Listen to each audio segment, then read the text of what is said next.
Thank you, Franz, and thank everyone for coming here tonight. Usually when people hear bookbinders, they just fly away because they think it's boring, but let's try and make it more interesting. Because usually when you don't know things, you don't see them, and you don't understand how things might be useful also for other things people are looking into books. So yeah, today I will introduce you a bit about how bookbinding and archaeology book can be put into perspective of the study of the book, and I will introduce the project I'm currently doing here in Venice at the Marciana National Library. When I present, I normally put this slide, which looks a bit odd on the screen, where I kind of summarize my kind of peculiar background, because as Franz said, I come from the book conservation background, and I worked as a book conservator for many years in different institutions, but I had this input of what I didn't even know that was digital humanities from the beginning, and more I progressed into the digital humanities, but I bring my background as book conservators with me, so I look at the book as an object even when I go into the digital. So tonight we'll start off looking a bit how books and bookbinding have been looked at and their significance, why are they important, why we should record them. Then we looked how they are recorded or normally recorded on the web and catalogues, and we'll see how using semantic web technologies maybe we can actually help improving the discipline as a whole. So, history of bookbinding. If we consider the book as an object, and we look at how people have looked at it, we can see two different approaches to it. One is by looking just at how the book looks, look at the cover, look at the decoration, and one tries to find out how the book and the object was constructed. So if we just look at the exteriors, we can record decoration, the material, the cover, and normally we use an approach that is more before we get started, art history related, whereas a different approach will look at the elements that come together to make the functioning book, because it's really, there's a physics of how the actual pages turn and how the materials come together to bring us the object. And this is a more like archaeological kind of way of looking at the object. So this is the summary. Unfortunately, up to the 1970s, Leary, if you look at the literature, the history of the book was basically the history of bookbinding decoration. There was very little recording of interest into how the materials came together, the structures, the elements. And it's true that there is a lot of information. Maybe if you turn the lights off, you can see better. It's true that there is a lot of information that can be gathered by looking and recording the stamps, the decoration on the covers of books. Normally what happens is that people take what are called frottees, so rubbings of the decoration, and then we can compare them and find out whether a tool was used on more than one cover. There is a rather good database of rubbings. It's mostly for German-speaking countries, but it's expanding, and it's well done, and it allows you to do a search for patterns, looking at metadata, different kind of patterns, and you have the recording of where the stamps was used, and you can see whether you have on your same book a similar tool that was used, and trying to match the provenance of the tools of decoration. However, if all you can look at is decoration, what happened to these? There's not a single tool used on these books, but there are still archaeological objects and information there that should be recorded, and in order to be able to describe how these are put together, what materials they used, and glean information on the provenance of these books and the history that they bring together.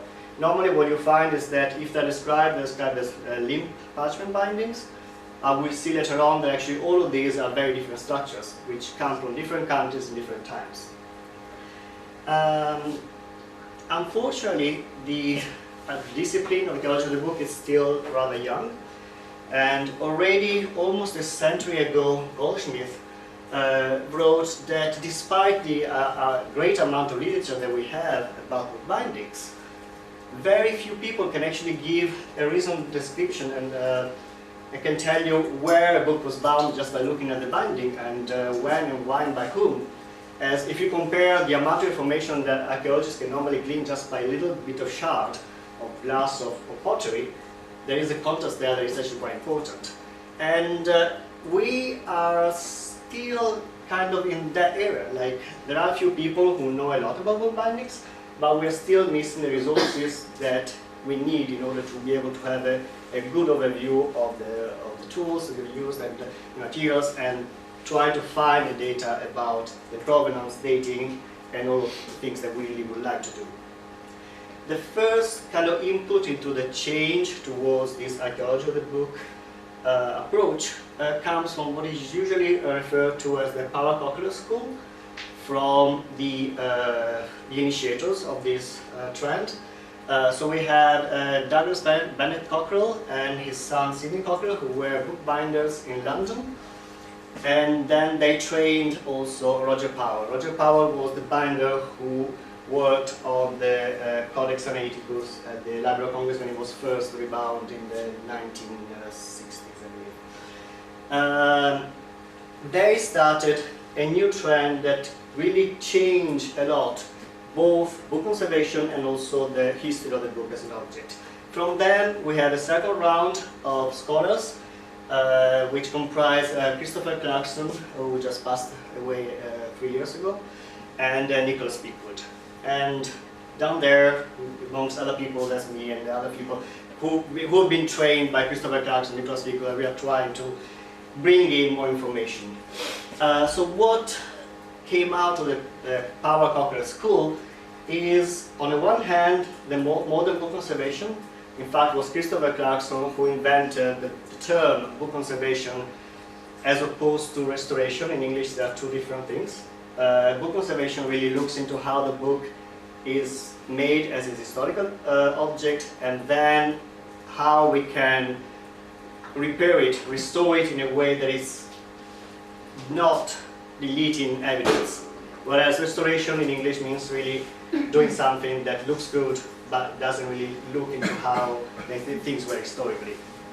And of course, the archaeology of the book comes out of that framework. What do these new trend look at is the techniques, the craftsmanship that were brought together in the object, what materials were used, and also, of course, the morphology and the decoration, but all of this in a kind of complete way into the object. Basically, what they look at is they look at books as complex objects and not just a support for text. So there is information that can be read in the book, which is not just what's being written on it. Why is it significant? What's important? What can we gather from the bookbindings? So, if we look at books, and at the moment I'm just thinking about the Codex and the European tradition, we have a limited number of basic structures that come together and repeat themselves over and over to create all the different books, historical books that we have. And this can be summarized in this circle. So we start off with the gatherings, how these are put together and collected. Then usually you have the additional end leaves, which are the blank pages at the right and left of the book. Usually you have a sewing, a way in which the edges are treated. You might have the additional boards. The shape of the spine changes depending on how you are preparing the book for the different kind of covering. You might have the additional spine lining, endbands. You usually have a cover, and you might have the additional furniture, which is clasps, bosses, all the other things that come on top of the binding. Not all of these are necessary. You know, there are different kind of structures, the different elements come in and or avoided, but this is the basic overground of the basic structures that you might want to look at. And the way in which they are listed here is the way in which the binder would actually make the process. So you start off with the folded gatherings, and then you have the end lists, and you add all the different elements. So the way in which a book archaeologist look at the object is actually trying to find out how the craftsman behind it made the object by recognizing and reconstructing all the different succession of operations that happened. So we have a limited number of basic structures, but when we start looking at the different ways in which these have been assembled, the different materials that come together, and you look into it in very much details, you find out that actually the number of permutations seems countless. So there is a lot of information there that can be gathered, can be mined in order to actually try and find patterns. So a bookbinder might use only one kind of end leaf structure which repeats over and over, and when you learn to do something by manually in the way you are trained as a binder or as a craftsman, you do things over and over in the same way, but someone else might do it in a different way. The end result is the same, but the pattern of the structure, the materials, is what you can glean on and trying to find books that are made by the same binder, same bindering, same area, and this is very important. But why do things change? I mean, there are the usual reasons. Things change over time. Over time, materials are changed. There is a big shift between bindings for manuscripts and binding for printed books, because before they had more time to do the binding, and then more and more books had to be bound, so they started cutting corners, using different materials to speed up the process. So there is actually a lot of information that come from the passage between the manuscript and the printed book. And then, of course, we have differences in geography. So you have different structures that are only used in particular part of the world, and the materials are used, and they're different. If we think about the parchment used for manuscripts, we can see that in Italy they were using mostly goat. Then you go to the British Island, you have mostly beef, because it's what people were eating. They were using the skin of what they were eating. So materials is very important, and it kind of stays geographically where things happen. And a third reason is that, as I was saying, bookbinding is a trade. So you learn from your master, and you don't go against it. If the master tells you how to do it, you do it that way, and you don't go against it. And some of especially when it comes to the printed books, because they were trying to cut corners, make things well, but using less time, we start seeing trade secrets. So some particular ways of doing things are really focused down into one specific bindery. A practical example, if we consider how the gatherings are sewn together in order to come from the loose gatherings into the full book block. If you look at Germany in the more widest context possible, so German-speaking countries, still today, if you are trained as a bookbinder in Germany, you are told to take your last gathering, put it down, sew it, and then you go all the way up to the first gathering. Fine, works, you end up with your book block. If you go to the rest of Europe, it's the opposite. In Italy and the rest of Europe, you are told to take the first gathering, you put it down, the head is on your right, and you sew it up to the last. Doesn't change anything, but you're told to do it that way, and you do it that way, and then you can actually extrapolate this information from the book. There is, when you sew a book, a passage of thread that goes from one gathering to the other, which is called the cattle stitch. And the way in which the cattle stitch is made, it creates an arrow in the direction in which it was made. And in this case, this is a German style book. So you can't always see the cattle stitch, but this is just an example of how things very simple, and there's no reason why you should start from the last or the first. I mean, the Germans say it's best to start from the last because the way you can see the number of the pages, the Italians say you can see the catchword at the end, so it doesn't matter. There are ways to do it and it all works, but still you have this information, it's there, it's not usually recorded. As we said, the archaeology of the book is a young discipline, and we found, we highlighted all the problems that we have. One major problem is that because it's still a young discipline, we are in this vicious circle that doesn't allow us to progress easily.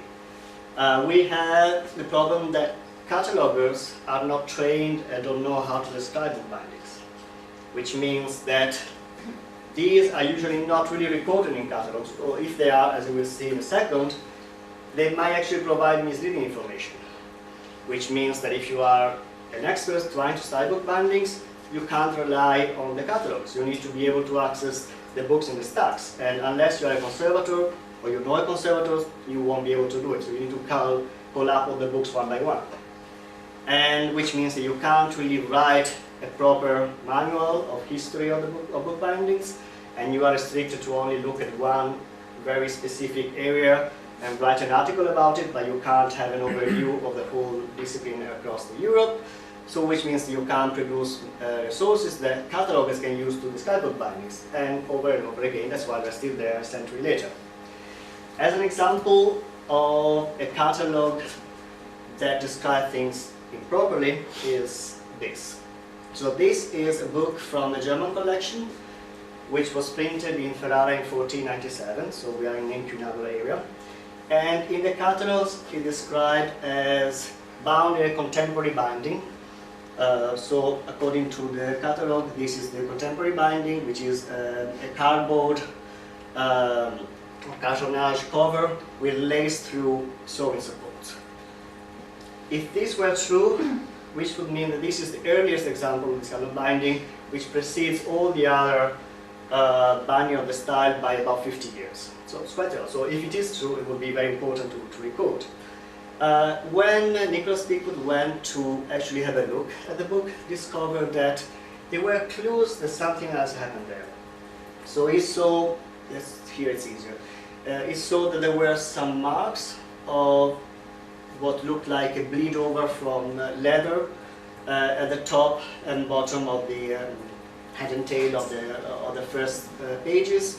He saw some holes of bookworms eating through the first pages and nothing on the cover, as we've seen. And also he noticed that there was sewing done on a split strap untold skin, and what was laced through was this tanned leather tongue that were actually added onto the sewing structure. So by looking at these clues, you can actually ended up saying that actually the book was not bound in this binding, but it was bound in an inboard binding with beechwood board and quarter cover, as is this one. And this is a typical Italian binding of the late 15th century. And why Nicholas says that it's beechwood is because beechwood is loved by bookworms. So it's very probable that actually this was the kind of binding that was in the book. And then in the 17th century this was remade, probably because the woods were all eaten up by the worms, and they were used a contemporary style of binding, which was this Italian style binding with the cartonnage on top. And on this one you can see that the sewing supports were actually the same kind of original sewing supports we have on the book block, with the alum-toed straps and which have been inserted here into the boot. So bindings evolve, even when they're taken away, they leave marks on the object, and we can start to glean information from that. They can also have complex history. This is a book from Wolfenbüttel, so August Library there, and this is a very interesting story because the book block,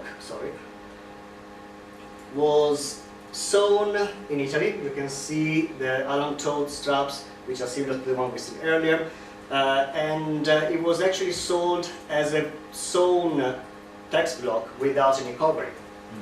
Then it was bought as a sewn text block by the Duke in Wolfenbüttel, And the Duke of Wolfenbüttel was renowned for being a book collector for the content. He didn't care about the bindings. He wasn't one of those who wanted every binding to be the same in his bookshelf. He just wanted the books as cheap as possible, so bought without any covering, and then he would stock on any kind of bindings that would come out. And this is a very German kind of wraparound tablet binding that was just added on top of it. And so we have these two elements. This is the German binding and the Italian, so we suppose they come together, and both are original since this is the first cover. So it can be, the history behind it can be very complex, but also can tell you a lot about what happened to the book. Now, when we come to book bindings on the web, what do we normally find? Because all this tradition of putting books on the web actually comes to the cataloging tradition, we find the same problems that we've seen earlier. So nowadays you do find images of the exterior of the books, both of the covers and more also of the edges. So there is some information that you can glean on from the images, but there is very little metadata. If you do find what you're looking at, you can call yourself lucky. There are some websites that try to be a bit more informative, and this is, for example, the binding database at the Shakespeare Library in DC, and they do add information about it. You have a description of the sewing and papers, but all of this is in free text. So there is information there, but it's kind of difficult to actually work with it properly. Other kind of databases and book bindings provide you with some, again, almost free text information on the one side, and also this one has a peculiar interface where you can actually see the book in 3D. You can go around and spin it around. Unfortunately, the 3D model behind it is very simplistic. It's basically just this, a box. And so if you look at the images that are mapped on top of the frame, or the 3D framework, there is a lot of information at the joints from more complex structure that is completely lost because the way they are put together at the right angle doesn't actually work in the original object. So this going 3D doesn't really work, and actually takes away information that might actually be useful to get and more easy to get from the flat images as opposed to the 3D model.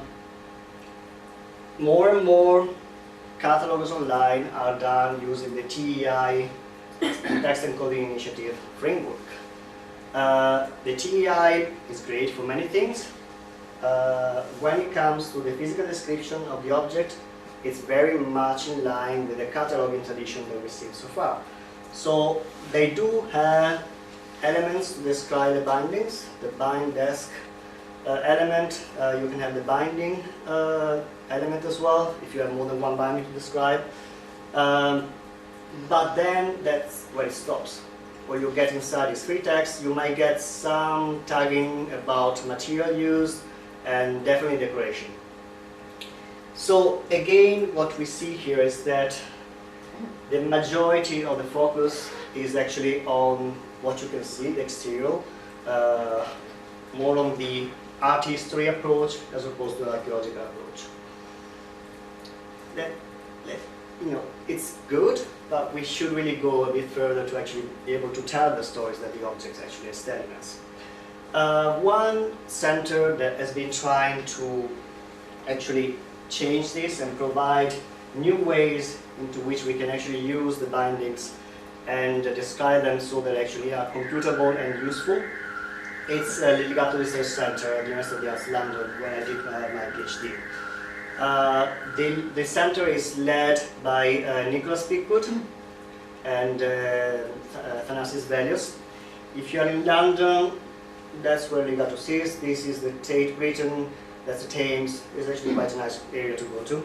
And one of the first project that Legato did was the description of the books both manuscripts and printed books at the Monastery of St. Catherine on Mount Sinai.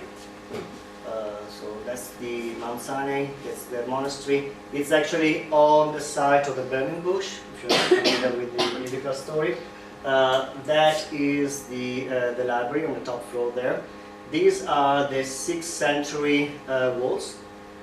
You can still get through the walls of this side. Usually in the beginning, the only access to the monastery was through here. You were lifted up inside. And the library was actually built on top of the 6th century walls by the Italians in the 1930s, using sand from the desert. It's a very seismic area, and it's all collapsing. So the project was to move all the books from the library, and in the process describe them and find out which one had to be conserved, and then the library was to be rebuilt. And that's actually, I'm told this happened. I haven't been there since 2009 because of all the war afterwards, but I'm told the project is finished and the books are slowly going back into the new library. This is the view from the place. It's in the middle of the desert. And this is the library as it used to be before. The curtain was a triple. So you have always a subject, a predicate as an object. So VeDPH is located in Venice, Italy. And all of these concept and predicate should be referenceable with a unique identifier. Through this you can start building connections and networks of information, and then link over different silos through a semantic layer. So we have different data sets that can be linked through this semantic network, and you have the semantic layer that allows you to actually glean more information and connect information from different data sets. So looking briefly at the project here in Venice, at the Marciana National Library, they have a very interesting collection of detached bindings. This is the state of the collection. They have about 700 detached bindings that have been collected during conservation since the late 1800s. And for most of them, we know where they came from. We have references of where the binding was taken from, which manuscript or printed book were taken from. And these are, this is just examples that I've been picking up to then carry on with the project. We have a range of materials from single bolds, from a Greek style binding, full Greek style binding, Latin one, parchment, paper, and also we have a collection of just simple clasps and metal work that came from bindings. All these, not all of them have a reference to where they came from. But we have, the range of material is actually quite wide.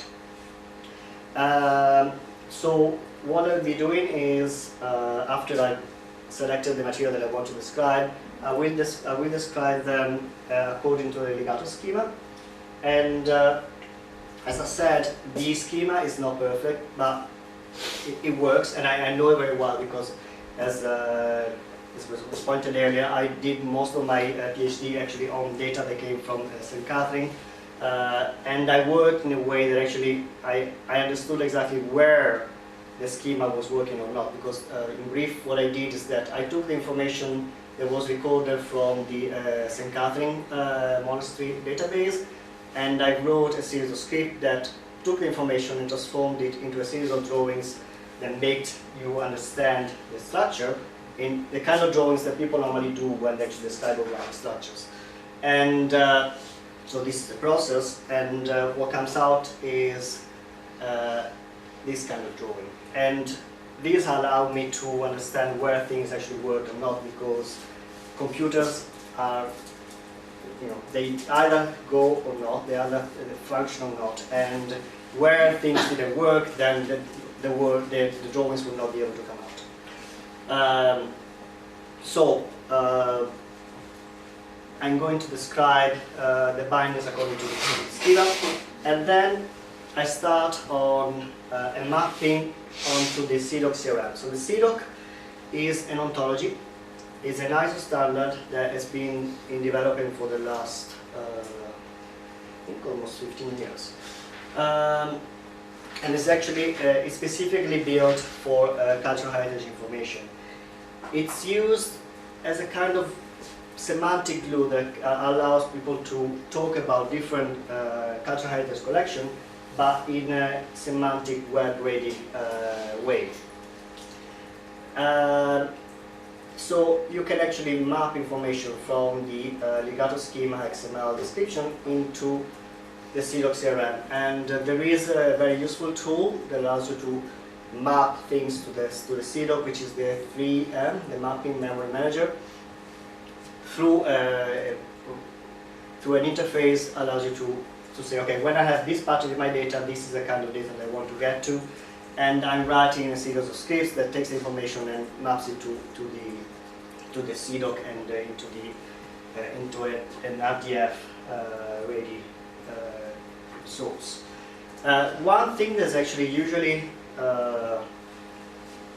people usually don't like too much the CDOC is because you use terms that are very much hype in the hierarchy. So a book is a man-made object, as it would be a vase or other kind of object in the cultural heritage. But the CDOC was done from this way because it allows you to actually connect things from different kind of fields. But you can do then something more specific for your own area by linking to thesauri that describe that element, that concept, that material more in detail for your own specific purpose. And this is where the language of binding thesaurus comes in. You can say it's a man-made object of the kind described here. So that way you can specify what you're actually looking for, but you can still connect to other things from other databases. So you end up with the XML description. I'm also going to link to the data that's recorded into the catalogues of the Marciana Library. Those are linked data ready, so we can link there. What's left is that some of these bindings actually have been described in the literature. So there is an extra step that can be taken, and I think it was important to be taken, is to add another level of description that tells you what people have already been saying about this. So some of the Greek style bindings have been described in a few articles.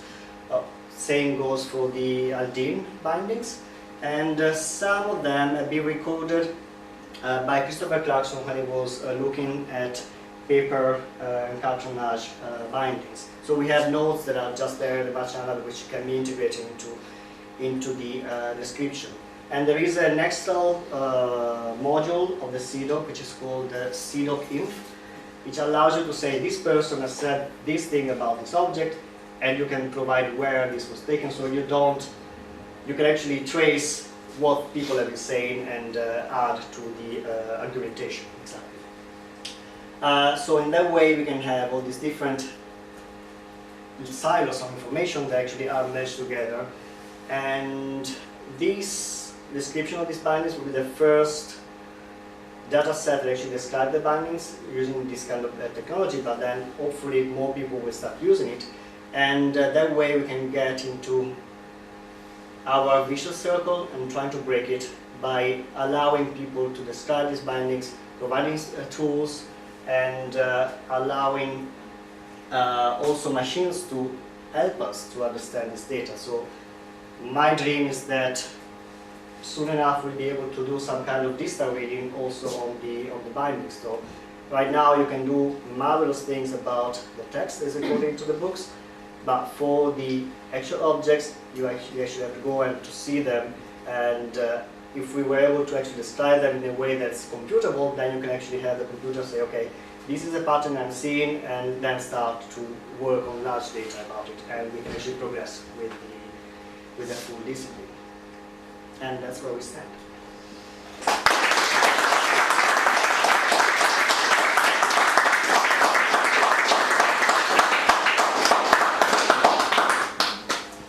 Can you switch on the light? Yeah, thank you very much, Alberto. I'm sure there are Question, the floor is open. Doris.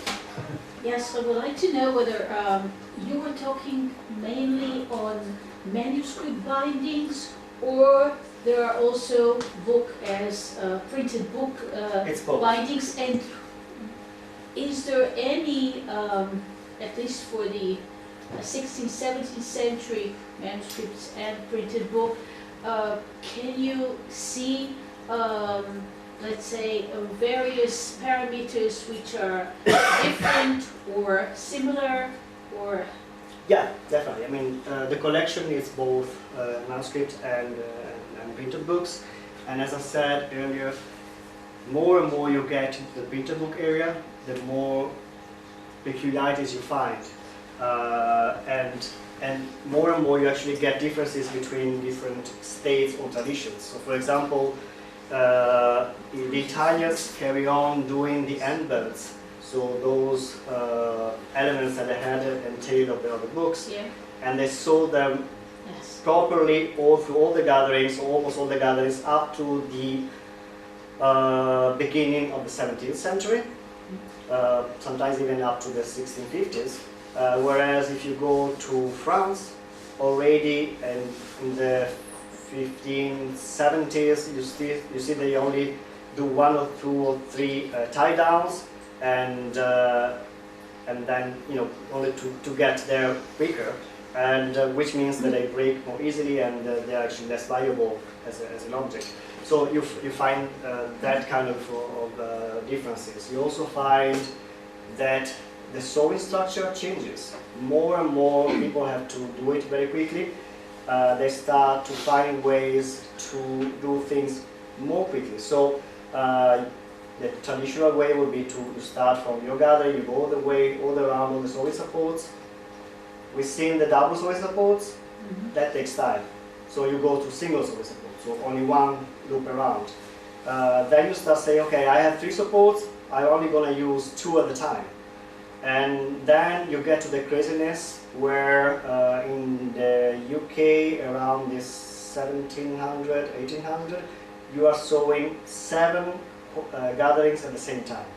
So you have the same loop that goes all the way around and then comes down. So it's very flimsy, but it keeps the book together up to a point. So yeah, you definitely see this kind of. and the choice of materials, for example, on a library, one library level, one collection level, do you see any difference for manuscripts and for printed books, and also for the formats? I mean, if it's a big book, you would choose a more rich material than if it's like dodicesimo or something, or yeah, for sure.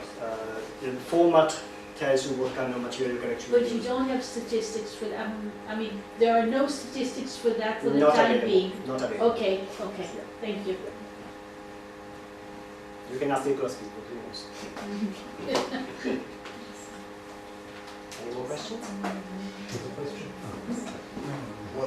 What you said suggests that these geographical boundaries were pretty fixed over time. So it strikes me that well, for how long these distinctions between different techniques in different countries remain fixed rather than changing according to people and People moved around. I can think of printers or book workers, It's molding, Brick bindings, for example, in Venice. But brick, and many others. Yeah, and but those- transferring knowledge of different techniques all over Europe. If not more. it's actually strangely, but actually it remains kind of within the boundaries, because even though people moved, they copied what they were having around. So there are examples of French binders who went to the UK, and you can find at the beginning they were using French techniques and then switched over to British ones.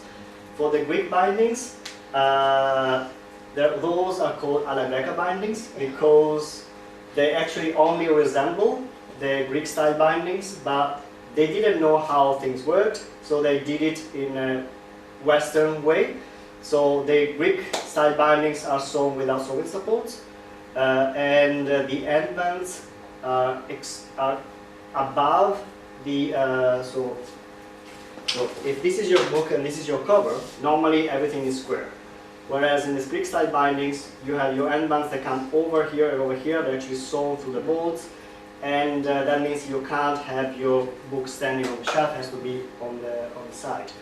When this book came over to Venice after Bessarione and the fall of Constantinople, then the Italian binders said, okay, this is good, we like these kind of bindings, but still had to adapt it so they actually could stand. So they actually sewn supports, you don't see them, but they're sewn supports, and the end bands are the same style of end bands you find in Greek style, but recessed, so they're actually square within the cover.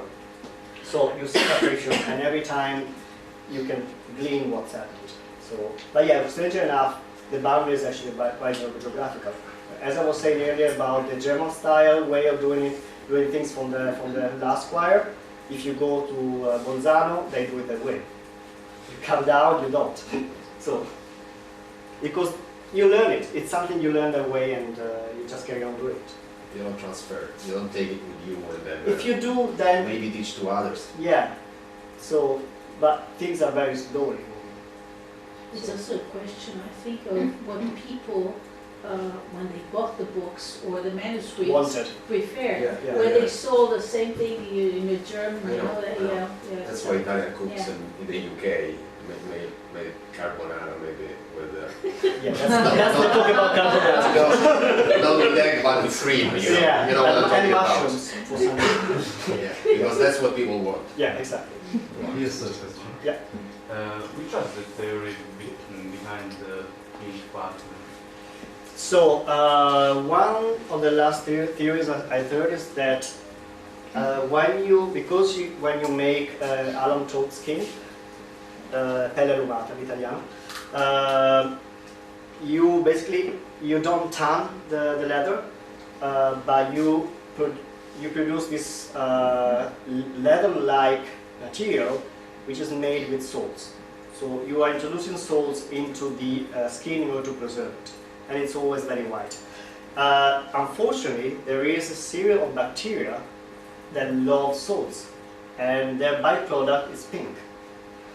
So some people are thinking that actually, because you couldn't put things in the fridge as you were doing it, so you end up with all these pink dots on your skin, then just stain the whole thing pink, and that's fine. So this is one of the theories, but we can't prove it. So, yeah.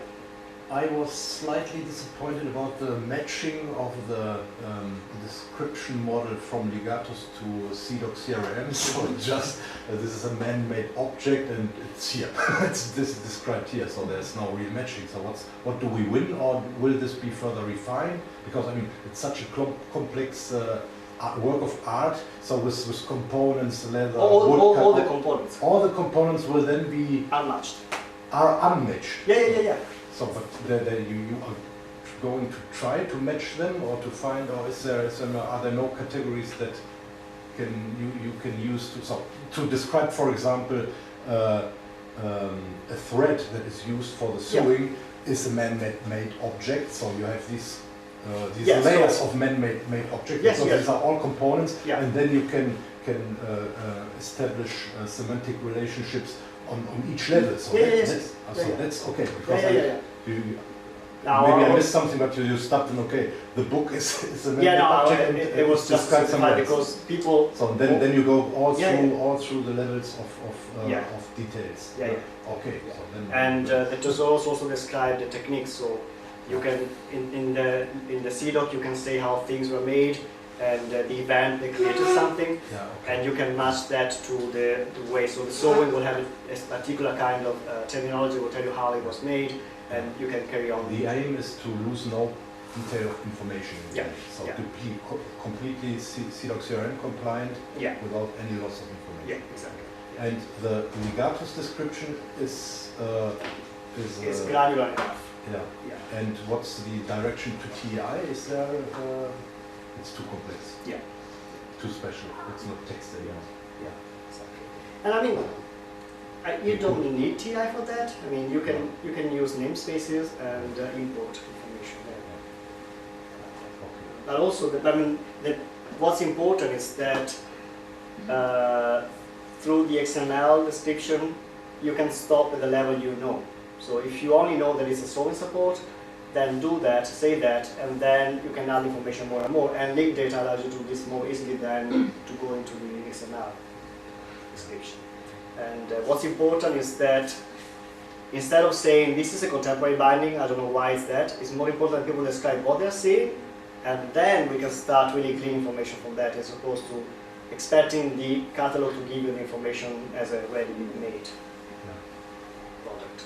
And the other question, just also for information, because you haven't been talking about the visualization tool. What's the name? Visco. Visco. Yeah. So there are. So if you abide to the standard as the legato, that's based on the legato standard, or no? Legato doesn't cover the gathering structure. Ah, okay. Yeah. So because there are tools out there that are really attractive to be used and to visualize the data you create. So all these tiny descriptions.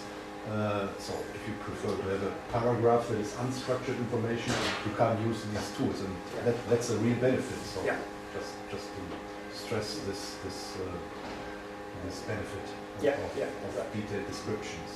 I mean, that's why in particular about the PhD was that people normally when communicated about bindings, they do it through drawings because that's easier to understand the complex things that are happening on the object. But if you don't describe things properly, then you can't extract information from the drawings.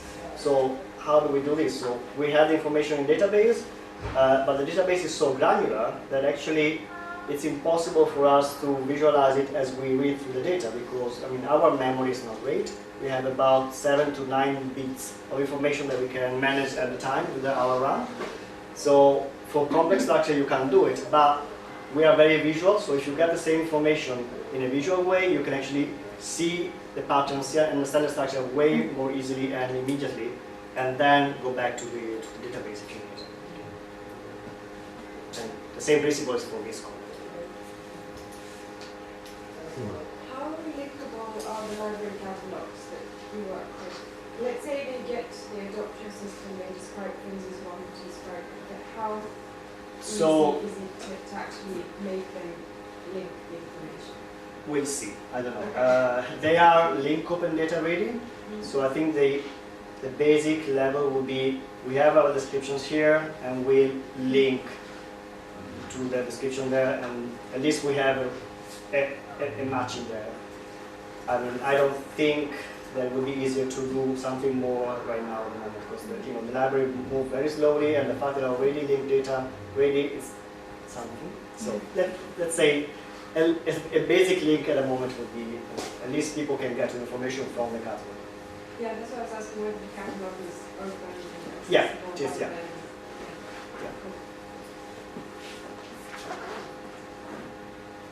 Any further questions? Otherwise, I want to thank you very much for this very interesting and very Humanist digital cultural heritage presentation. So at the heart of our interests here, and so interest from historians and philologists and Byzantinists, and so it's a nice field to read. Yeah, thank you. Our next seminar will be in 2 weeks or 3 I weeks? think 3 weeks. It's on Yeah, the I think 12th. we have a 3 weeks interval this time, but then we continue in a fortnight, 2 weeks mode. What I forgot to announce when I opened this seminar, we just published the call for applications of our summer school, the Venice Summer School for Digital and Public Humanities, with 4 strands, one for digital textual scholarship, one for digital and public history, one for digital and public archaeology, and one for digital and public art history. So it's all online. You will find the call and the application form. There are also glossaries. So I mean, many of you are Venice-based, so it would be easy for you to attend, but so please spread also the news. There are bursaries for people who then want to come to that. The fee is very low, so it's just 300 euros, that's a discount. And yes, okay. And you are always invited to subscribe to our membership list of members and affiliated, then you will also make sure to get all the information that we produce and all the announcements. It's also on our website. Okay, thank you.